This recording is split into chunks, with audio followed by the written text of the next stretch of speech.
นะต้องเปลี่ยนเพื่อนก็ทำดีครับการหรอตัวดีขึ้นมาหน่อย ตายก็ตายยัยลูกตัวใหญ่ไงต่อยอ่ะ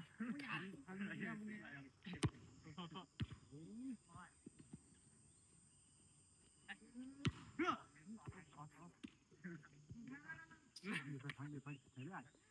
เอาของเขา เรียนหน่อยพลิกเอ็นได้พลิกเอ็นอย่างรุดเลย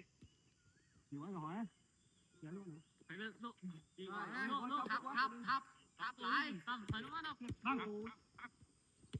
ไปคุณยังไงคุณ เปล่าเลย ไม่ออกมา